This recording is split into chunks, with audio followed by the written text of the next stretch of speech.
A'udzubillahi minasyaitonir rajim. Latus'alunna yawma idzin 'anin na'im. Nanti kamu semua akan ditanya tentang nikmat. Jadi kalau sudah cerita nikmat tidak bisa dihitung. Wa in ta'uddu ni'matallahi la tuhsuha. Kamu tidak bisa menghitungnya. Tidak ada yang bisa menghitung berapa kedipan mata, berapa hembusan nafas, berapa langkah kaki, berapa hayunan tangan, berapa tetes darah yang dicuci oleh buah pinggang. Semuanya itu, dan memang kita tidak disuruh untuk menghitung. Kita hanya disuruh untuk mensyukurinya dan mempertanggungjawabkannya di hadapan Allah nanti. Dan di antara yang akan dipertanggungjawabkan dan banyak orang tidak lulus adalah an umrihi fima afnah, umur. Bercerita tentang umur adalah waktu, dan terkait dengan waktu bertepatan kebetulan ini adalah awal-awal tanggal 1 bulan 1 2022. Mudah-mudahan setiap umur, usia, waktu yang diberikan ini bisa kita pertanggungjawabkan di hadapan Allah Subhanahu wa taala. Nanti akan ditanya ke kita, la tazalu qadama 'abdin, kaki manusia akan tetap tegak berdiri pada saat kita dibangkitkan di hadapan Allah, hatta yus'al, sampai dia disoal, sampai dia ditanya. Pertanyaan yang paling berat itu adalah masalah waktu. Apalagi di zaman sekarang, waktu kita habis oleh sosial media, waktu kita habis oleh grup WhatsApp, Instagram, TV, sinetron, drakor, sepak bola dan lain sebagainya. Kalau menang nggak apa-apa, udah habis waktu, kalah pula. Mudah-mudahan timnas kita makin kuat, makin solid. Luar biasa supportnya.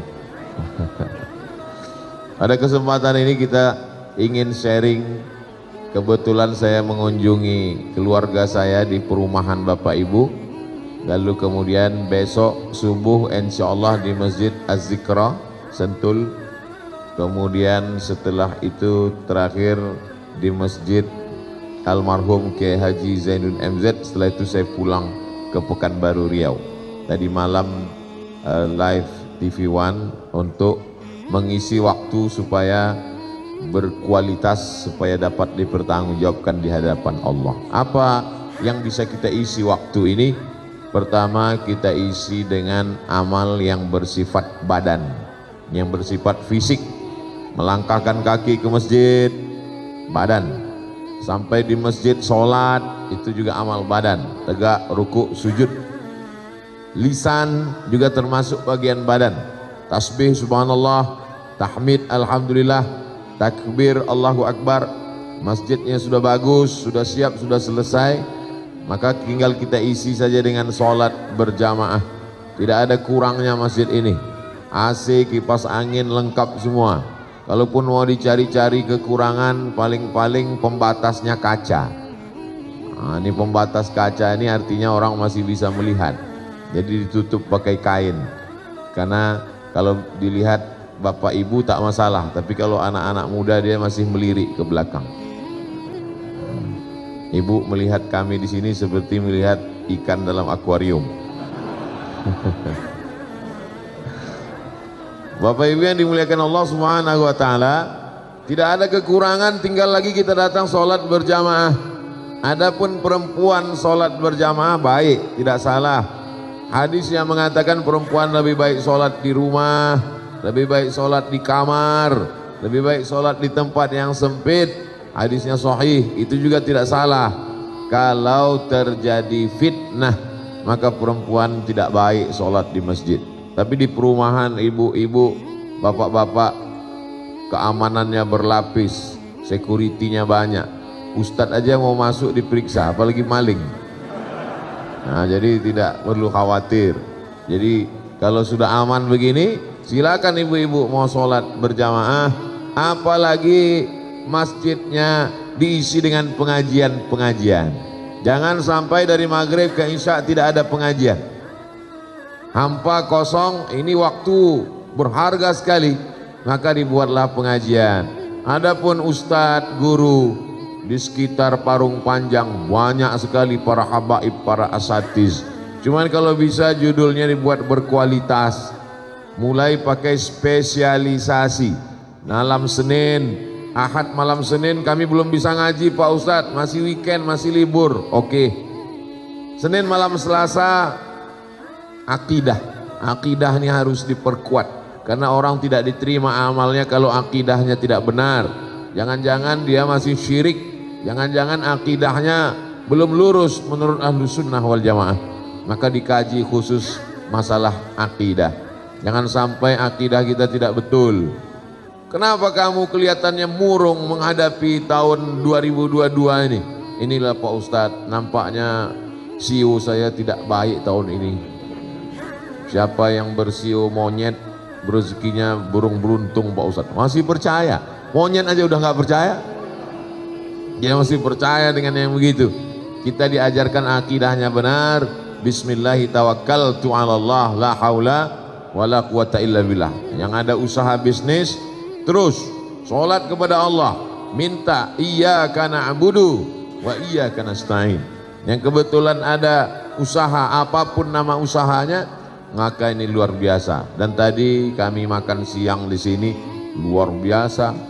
Ada puding, ada makanan, ada, dan semuanya produk ibu-ibu, dan semuanya sudah di endorse. Anda mau puding, hubungi nomor kontak berikut ini. Anda mau kue, hubungi berikut ini. Anda mau teh, hubungi. Sudah, tinggal di share. Bapak-bapak siap-siap nanti sore disuruh share sama ibu-ibu. Nah, ini bagus sekali. Apa bagusnya? Kita tahu siapa yang memasak makanan kita. Khawatir kita jangan-jangan makanan yang kita makan, wah enaknya, rupanya yang masak kukunya panjang 10 cm. Enak karena dakinya banyak. Tapi kalau lingkungan kita, orangnya pengajian, halalan thayyibah, membangkitkan ekonomi umat, nah ini amat sangat baik sekali. Ini ada kantong hijau pembagian sembako atau jadi mau keliling pengumpulan infak. Nah, kalau ada yang mengatakan ini sodakoh, jangan. Kalau uang itu namanya infak. Karena kalau nanti dikatakan sodakoh, nanti begitu dibawa orang senyum aja. Karena senyum itu sodakoh. Jadi jangan tulis kotak infak, tapi kotak. Jangan tulis kotak sodakoh, tapi kotak infak. Silakan jalan Pak. Silakan. Tapi saya khawatir kalau ini kantong hijau ini di sini, memang yang kerja kan Bapak, tapi uang dipegang sama yang di belakang. Nah di kantong belakang juga, dua-duanya dapat. Ini amal juga. Kalau yang tadi saya katakan itu amal badan. Lah kakinya ke masjid, amal badan. Tangannya sedekah, amal badan. Adapun kantong ini namanya amal harta. Ini amal harta ini pun juga balasannya luar biasa. Orang yang bersedekah, apa kata malaikat? Allahumma a'ti munfiqan khalafa.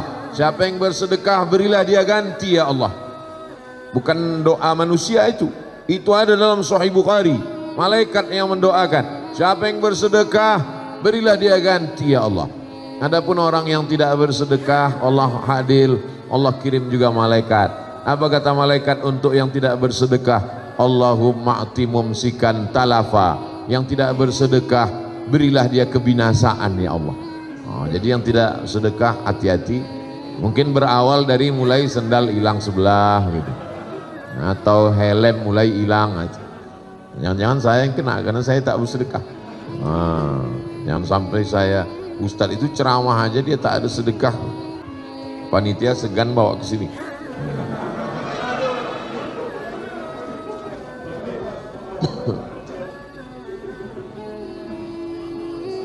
Untung bawa dompet. Biasanya saya kalau ada sedekah saya sengaja tak bawa dompet. Mudah-mudahan apa yang kita berikan hari ini belum lagi. Masalul ladzina yunfiquna amwalahum fi sabilillah. Perumpamaan orang yang bersedekah di jalan Allah kamatsali habbah, seperti satu benih, satu biji, ambatat sab'a sanabil, tumbuh 7 cabang. Wa fi kulli sumbulatin mi'atu habbah, dalam satu cabang 100. Satu yang kita tanam tadi tumbuh 7 cabang, lalu satu cabangnya ada 100 menjadi 700. Wallahu yudha'ifu liman yasha, Allah melipat gandakan lebih banyak. Wallahu wasi'un alim, Allah akan berikan sesuai dengan kadar luasnya karunia Allah subhanahu wa ta'ala. Saya sampaikan tausiah ini lebih kurang 30 menit sebagai pengantar dialog. Nanti ada tanya jawab. Jadi saya dulu dikasih tahu Ustadz Somad, kita mau tanya jawab. Ibu bapak tinggal tulis aja di kertas. Yang mau menyampaikan langsung pakai mikrofon boleh juga. Kalau grogi, mana tahu nanti gemetar, tulis saja di kertas. Tapi kalau bisa pertanyaannya yang kira-kira menambah ibadah sama menambah amal. Nah, jangan pertanyaannya yang tidak mempengaruhi ibadah. Contohnya bumi peta apa bulat. Nah itu tak ada. Pak Ustadz, ini ada saya mau tanya, Nabi Adam sama Hawa nikah Pak Kuannya siapa? Itu nggak usah lah ditanya. Tak ada hubungannya dengan ibadah. Iman tidak bertambah, kualitas ibadah juga nggak ngaruh. Jadi yang kita bahas itu kira-kira yang meragukan dalam pikiran kita. Inilah yang jadi masalah Pak Ustadz. Kami kalau Ustadz nggak ada, banyak yang mau kami tanyakan. Begitu Ustadz ada, hilang. Nah, banyak yang ngomong begitu. Itu memang udah kerja setan. SOS, standar operasional setan. Dia membuat kita lupa. Rakaat sholat pun kadang kita lupa. Nama Ustadz pun kita lupa. Siapa yang tausiah tadi? Ustadz siapa? Tapi kalau nama artis sinetron Korea, ingat kita. India, ingat kita. Padahal aneh-aneh namanya.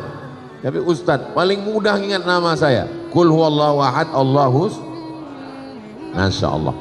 Amal mata itu melihat Quran. Quran di masjid kita ini bagus sekali, susunannya indah. Melihat dari susunannya nampaknya tak pernah dibaca. Wah, Ustadz ini suuzon. Ini Quran ini disusun bagus karena Ustadz mau datang. Sebetulnya Maret ini susunannya kemarin. Jadi dari maghrib ke isya, manfaatkan satu malam memperbaiki bacaan. Ada yang mengatakan nama memperbaiki bacaan itu tajwid. Jawwada yujawwidu tajwidan, memperbaiki bacaan.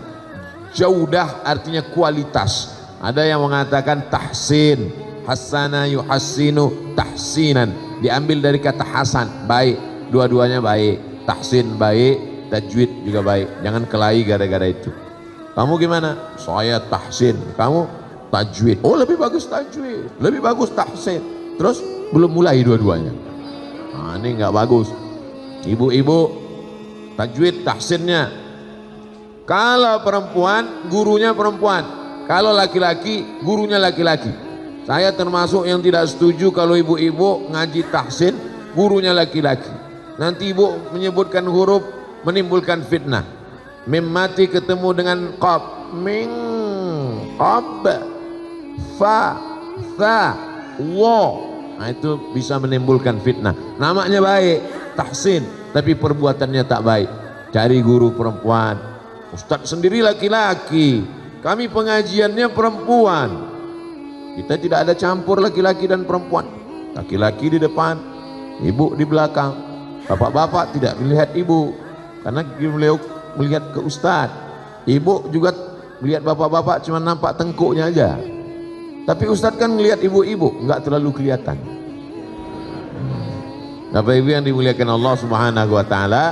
Jadi kita perbaiki bacaan sholat kita. Mungkin hurufnya belum tepat, mungkin idgham, ikhfa, gunnah, qalqalah. Belilah Quran yang ada tafsirnya, ada Qurannya. Kenapa Ustadz dari tadi pegang masker terus? Ini kan direkam. Nanti ada haters yang komen, Somad ceramah nggak pakai masker. Ini masker. Yang namanya setan di mana-mana ada. Di YouTube juga ada, di IG juga ada. Jadi kalau Bapak lihat nanti IG saya komennya macam-macam, itu berarti saya, bukan kata saya. Jamaah yang dimuliakan Allah Subhanahu wa taala, kalau bisa pengajian kita direkam. Siapapun nanti yang ngajar pengajian di sini direkam. Ini masjid apa musola? Masjid. Saya tahu, pura-pura nanya. Masa ada mimbarnya nggak masjid? Ada khutbah, direkam, dibuat channelnya. Apa nama masjid kita? Darul Falah. Darul artinya rumah, falah kemenangan, rumah kemenangan. Siapa saja yang masuk ke kemari pasti menang. Inilah rumah yang akan dicari 2024. Caleg-caleg mau ke sini semua. Karena mereka mau menang semuanya. Hati-hati Pak RT, Pak RW, banyak nanti mereka akan datang kemari mau mencari kemenangan. Dan apalagi kalau mereka tahu saya tausiah di sini, mereka mau minta nomor saya untuk kampanye. Jamaah yang dimuliakan Allah Subhanahu wa taala, maka selalu kita dipanggil dalam azan, hayya 'alal falah. Marilah menuju kemenangan. Pedagang yang kaya belum tentu menang. Artis yang ganteng cantik belum tentu menang. Ibu yang punya usaha bisnis belum tentu menang. Orang yang menang adalah orang yang mampu istiqomah sholat berjamaah. Kadang-kadang anak-anak muda ini luar biasa. Lautan kan kuseberangi, bukit kan kudaki, Masjid Darul Falah kulewati. Nah, ini nggak betul. Ibu kenapa nggak ke Masjid Darul Falah? Aduh Pak Ustadz, saya mau sholat, terus tangganya banyak, tinggi ke atas, saya sudah rematik. Jamaah maklum, kenapa dia nggak ke Darul Falah? Udah tua, sakit encok tulang. Pas ke mall ketemu. Tangganya lebih banyak di mall. Iya Pak Ustadz, tapi di mall ini tangganya jalan. Selalu ada alasan. 1001 dalil kita kemukakan. Kalau orang nggak mau ibadah, dia punya 1002 dalil. Tapi kalau orang punya kemauan, segala penghalang dia akan hilangkan. Karena tujuan dia mencari kemenangan. Kemenangan itu diperoleh orang yang sholat. Orang yang tidak sholat, tetangga saya Pak Ustadz nggak sholat, rezekinya lancar, bisnisnya jalan, umurnya panjang, badannya sehat. Itu bukan nikmat, itu namanya laknat. Laknat kok enak Pak Ustadz? Saya mau laknat aja lah kalau gitu. Itu namanya istidraj. Istidraj artinya azab yang tertunda. Allah sudah siapkan dia azab, tapi ditunda, diulur dulu dengan nikmat. Saumli lahum, aku ulur dia. Umurnya aku buat panjang, badannya aku buat sehat, rumahnya aku buat mewah, mobilnya aku buat mahal. Inna kaidi matin, tipu dayaku amat sangat kuat. Sebagaimana mereka menipu Allah, maka mereka pun ditipu Allah dengan kenikmatan, padahal semuanya itu adalah azab. Mudah-mudahan kita selamat dari tipu daya ini insya Allah. Saya yakin dan percaya Bapak Ibu, tadi saya tempat nanya sama Pak RT, berapa rumah di sini Pak RT? Berisi semua rumahnya. Berisi Ustadz Somad. Berapa semuanya? 200 kakak Pak Ustadz. Nah, saya mau hitung, oh ini udah hadir semua. Masa segini 200 Pak Ustadz? Ini perwakilan-perwakilan. Sekarang lagi musim ngirim perwakilan. Masih syukur, saya pernah ceramah di musola, isinya 7 tahun ke bawah sama 70 ke atas. Yang satu sangat ribut, yang satu nggak bersuara sama sekali. Kalau saya tanya, bapak-bapaknya kemana? Sibuk main gaple. Ibu-ibunya mana? Arisan sama sinetron. Tinggal anak-anak yang dikirim perwakilan. Nanti pulang cerita sama orang tuanya. Tadi Ustadz bicara sama, apa katanya? Orang tua yang nggak ke masjid masuk neraka. Jamaah yang dimuliakan Allah Subhanahu wa taala, anak-anak ini tidak bisa kita suruh pergi ke masjid, pergi ngaji. Terus dia nanya, papa kok nggak ke masjid? Papa udah dewasa. Dia mesti kita bawa. Tangan ibu yang membawa anak, tangan bapak yang menenteng tangan anak, itu akan menjadi pelajaran yang luar biasa. Sejauh mata memandang dia akan terbang untuk kuliah S1, S2, S3, bisnis. Mungkin dia nyasar-nyasar hidupnya, tapi ada sampai saatnya nanti dia akan teringat, dulu ayah saya bawa tangan saya sholat maghrib ke Masjid Darul Falah. Dulu waktu itu kami 1 Januari 2022 pertama kali saya sama ayah ke masjid. Waktu itu ayah saya nggak pernah ke masjid, dia dengar Ustadz Somad ke masjid, dia pun datang. Tapi itulah awal hidayah. Ini lebih baik daripada dunia dan seisinya. Ibu tidak ustazah, bapak tidak ustadz, profesor, doktor, bukan kiai, bukan guru agama, tapi mengajar anak Al-Fatihah. Sikit saja yang diajar, Al-Fatihah. Tapi Al-Fatihah itu dibaca anaknya. Subuh Al-Fatihah, zuhur Al-Fatihah 4 kali, asar Al-Fatihah 4 kali, maghrib Al-Fatihah 3 kali, malam isya Al-Fatihah, tahajud dia baca Al-Fatihah. Itu guru yang luar biasa. Kalau tidak bisa ngajar Al-Quran, ajarkan Al-Fatihah. Ngajar Al-Fatihah pun tak bisa, nanti khawatirnya dibacakan Al-Fatihah. Yang paling menakutkan, tidak dibacakan oleh anak-anak Al-Fatihah. Dulu orang meninggal masih dibacakan doa, dibacakan Al-Fatihah. Kita khawatir saat kita tidak mengajarkan Al-Fatihah, ketika kita mati dikirimkan lagu pop sama dangdut, baru tahu.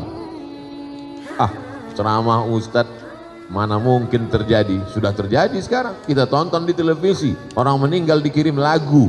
Nauzubillah.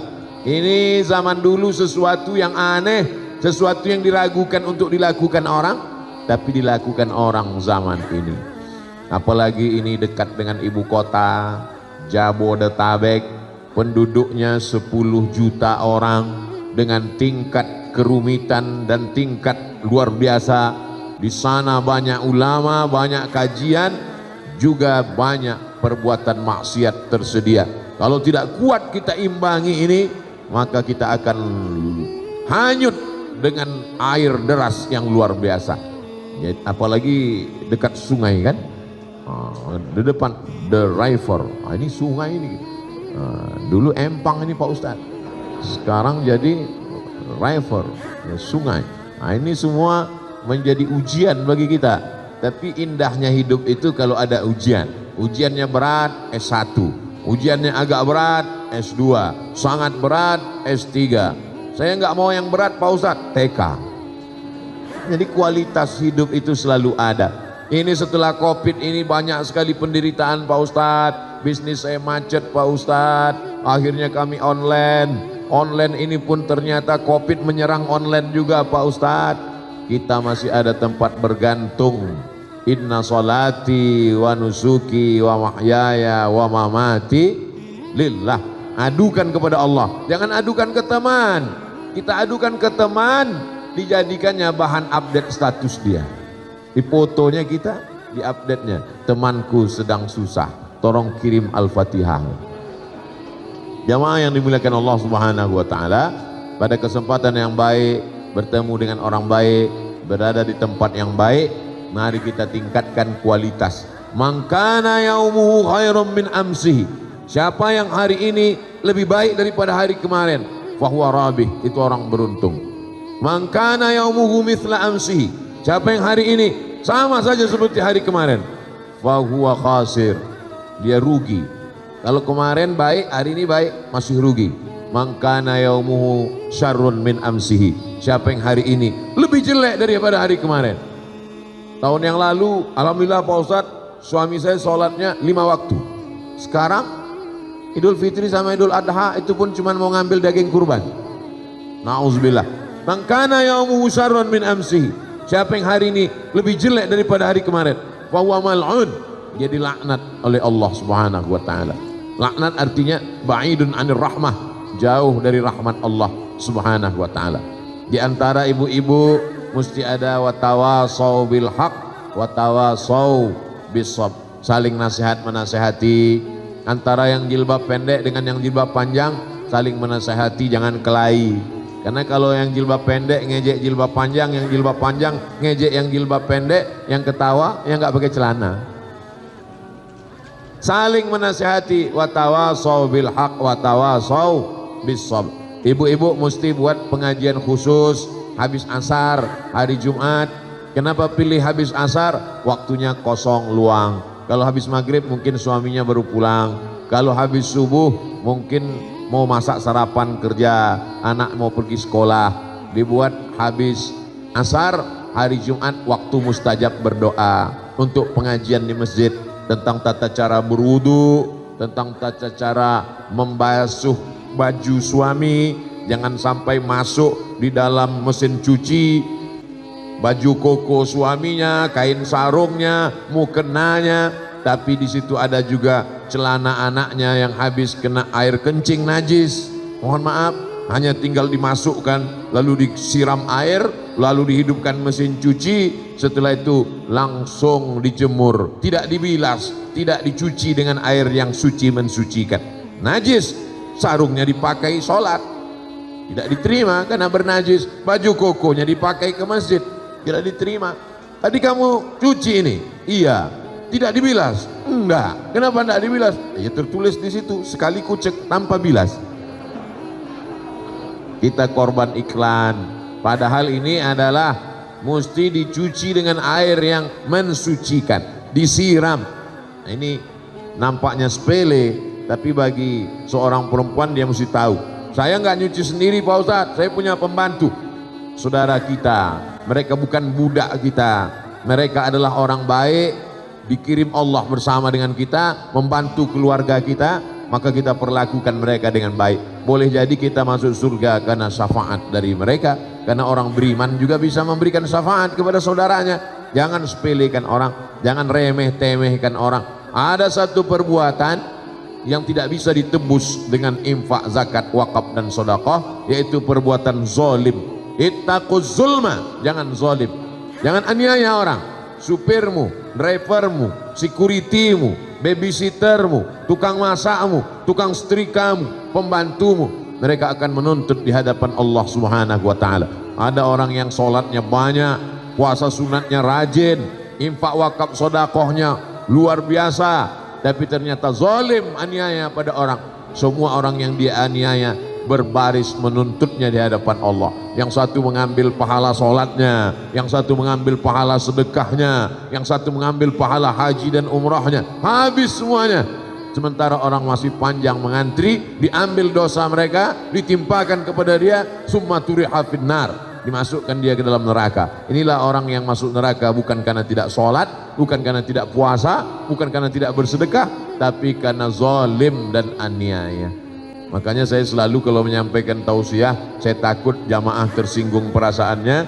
Selalu saya katakan, kalau ada kata-kata saya bertentangan dengan hati jamaah, menyinggung perasaan jamaah, maukah jamaah memaafkan saya? Mau, lebih baik minta maaf di dunia daripada minta maaf di akhirat. Karena mencari orang sulitnya luar biasa, mencari bapak ibu nanti di akhirat payah. Maka kita cari di dunia. Nabi saja minta maaf. Nabi naik ke atas mimbar, apa kata Nabi? Man kuntu jalattu lahu zahran fahadha zahri. Siapa yang pundaknya pernah aku cambuk, aku sakiti, silakan balas, ini pundakku. Man kuntu syatamtu lahu irdan fahadha irdi. Siapa yang pernah aku sakiti hati perasaannya, ini harga diriku, silakan balas. Siapa yang pernah aku pinjam hutang piutang, aku pakai uangnya, maka tuntutlah kepadaku. Sahabat Nabi pun meminta, Nabi membayar. Innalaka alayya thalatha darahim, kau ada utang 3 dirham ya Rasulullah. Kata Nabi, idfa' ya Fadal, wahai Fadal, tolong bayarkan. Nampaknya sepele, tapi kita akan memikul kecurangan kita pada hari kiamat. Akan kita bawa. Wa may yaghlul, siapa yang curang, tipu, bohong, dusta, minjam tidak kembali, betapa malunya kita nanti di akhirat. Ada yang memikul panci karena lupa dikembalikan, memikul rantang yang sepele-sepele. Ah, itu kan sepele Pak Ustadz, masa minjam pulpen pena pun nanti akan dipikul juga. Famay ya'mal mithqala dzarratin khairan yarah.